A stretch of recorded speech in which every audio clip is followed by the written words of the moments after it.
We are here alongside John Ramdeen and Robin Black. I'm John Pollock, and Bellator presents their first card of 2017 happening Saturday night from the Forum in Inglewood, California, and it will be headlined by light heavyweight action as Chael Sonnen will be fighting for the first time in years as he returns to take on Tito Ortiz in what Ortiz states will be his retirement fight. First of all, do you believe this will be Tito Ortiz's retirement fight? You know what? I actually do believe it will be his last fight. Someone gives him $1 million, $2 million? Maybe, again, you're retired until somebody gives you a dump truck full of money. And Tito Ortiz, because of who he is, the guy can still draw fights and draw a crowd. So, and it depends on how he looks in this fight. He comes out and crushes Chael Sonnen, goes off into the sunset, and then Coker's like, oh, we need a big fight. Tito will give you another aging guy. Who knows? Fighters fight. That's what I've learned over this last decade. But this is an interesting fight. You're going to tune in, right? Yeah, of course. Totally. This is the funnest Bellator card for a while. I was talking to Chael the other day. He was going on to workout number 2 of the day. He's working super hard. The question that they throw at, the stars. Hey, is Ronda doing too much? Is it these red carpets and getting her hair done? Is that too much? Oh, is McGregor taking on too many things? Chael Sonnen is currently, now the Celebrity Apprentice has been shot. Chael probably won, let's face it. The Celebrity Apprentice has been shot, but he's doing TMZ interviews and he's managing all that kind of stuff. He has other businesses. He's got a young family. That's a lot. And that day he was like, hey, my session earlier today wasn't that good. I have to kill it tonight, But at the same time, Chael will walk in there with a lot of confidence, and when there's a lot going on, he seems to do his best.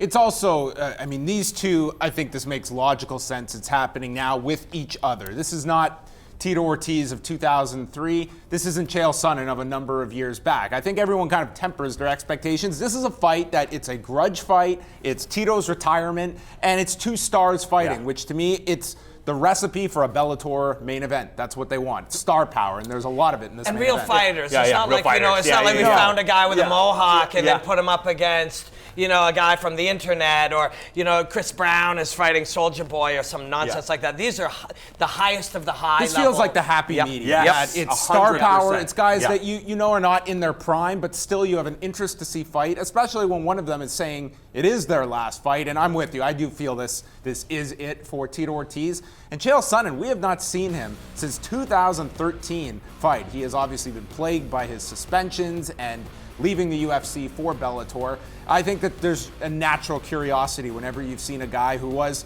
at one time a massive star and seeing what he still has left 3 years later. Yeah, and again, if you look at what's going on right now, him being on The Apprentice, the heat is on Chael Sonnen. So you would imagine so many people are going to tune into this fight. But as Robin pointed out, he has to make sure everything is managed properly. The one thing we know about Chael Sonnen is he's so intelligent. Him and Tito Ortiz, they've been in this game for so long, in addition to helping to pioneer mixed martial arts. These guys were in that the old game of ADCC, that submission wrestling, where we saw them pioneer a sport there as well. So it's just awesome that these 2 guys are profiled in the main event, and they're so crafty and they're so intelligent.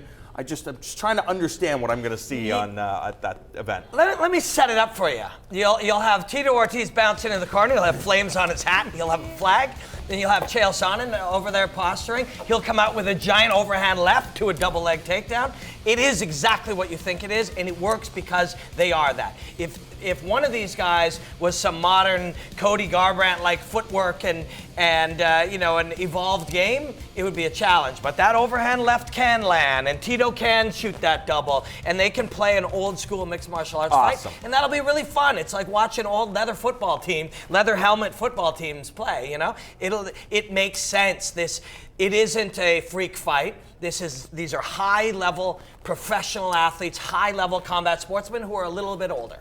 It's interesting, the conversation we're having about this fight, you stating this makes sense. It's guys, they're not reinventing the wheel here with what we know what to expect from these two. And last week, we were all in this whole discussion about BJ Penn, about has he reinvented himself? Has he turned back the clock? And that was a fight that really on paper didn't make sense with Yair Rodriguez. If Chael wins this fight, I don't want to see him thrown against Phil Davis for a title. He's in the Chael Sonnen division, which is finding fights like this that are going to get mass appeal, that are going to bring people in that really aren't tied to championships. The Vanderlei Silvas of the world. That's exactly, when you look at what if Chael Sonnen wants to fight for the next number of years, there are enough guys with the experience of Chael Sonnen that have the name in mixed martial arts like Chael Sonnen, and would be competitive for Chael Sonnen and Tito Ortiz and some of these guys.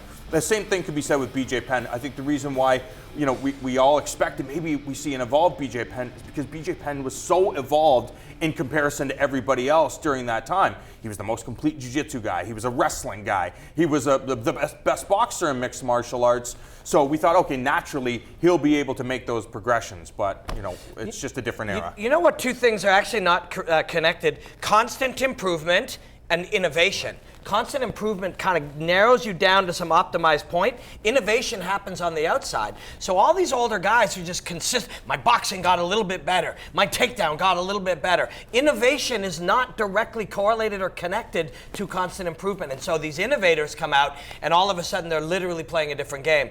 Tito and Chael are playing the same game, and it's going to be really, really fun to watch. You will be as great as these guys are and as high-level athletes as they are and the shape that they're going to be in. You still get to watch sort of a time gone by with the way they'll put their games together, and it'll be really fun to watch. What's interesting, do you believe that Paul Daley can play the new game because he has that traditional martial arts background that he's been able to adapt to the modern landscape? And I know a lot of people say, well, Paul Daley's takedown defense. Paul Daley has fixed his takedown defense. But now that he has that specific skill set, can he achieve success at the highest level with that? Yeah, Paul Daley has been out-striking guys and out-moving guys and out-slipping guys and out-countering guys and doing all that for a long time. And he's been so far out ahead, and he has the ability to play his striking game in so many different ways that I think he can do that forever. He will continue to be able to both improve and innovate, which are independent things. Brennan Ward will go out, and he will, you've got to approach Paul Daley with, let me get to his hips, let me get an underhook, let me get him to the fence, and let's get him to the ground. But Paul Daley's been dealing with that for his whole career, so you're not bringing anything new to him. It's tough when you fight Paul Daley because on some level, being risk averse or being trying not to take risks is the biggest risk of all. Right. It is the biggest risk of all because you're paying attention to your defensive systems and assignments. You can't out-defense his outstanding offense. You must attack him. Right. And so to take risks minimizes your risk. But there's still equally large chance that you wake up unconscious. Brennan Ward, I don't think cares. Pollock, you talked to him this week. Yeah, Brennan Ward, and when the topic of wrestling Paul Daley came up, he's like, yeah, maybe I could do that, but I really didn't get the sense this is a dude that's looking for just the best strategy to beat Paul Daley. I think he wants to come out and just trade with this guy, which, for better or worse, it will be a very entertaining fight. And he understands that. He goes, people he very much understands. He goes, I know, everybody in mixed martial arts knows that yes, Chael and Tito, people are being drawn to that. But before you get to that main event, you get to us. And we have a responsibility to make sure when you leave the venue or you stop watching Spike, it's like, holy shit, did you see what these two guys did? 100%. And does anyone want to do something nice for yourself today? Would you like to do something nice for yourself? Maybe over camera 3. I will give you a piece of advice on what to do today. Go back and watch Paul Daley versus Nick Diaz. Just go watch that fight right now. Watch that round. And on some level, that will illustrate it's a change, but Nick Diaz didn't play it safe against Paul Daley. And in doing so, it worked. But it is its own type of risk. But if you try to be averse to risk, he is going to assassinate you. If you try to play risk with him, at least you're in the game. And I think that's what Brennan Ward will do. It's going to be a killer fight. It's a very strong Bellator main card coming up on Saturday night from Inglewood, California. We will discuss more fights from the event coming up later this week as Bellator is back Saturday night at 9 p.m.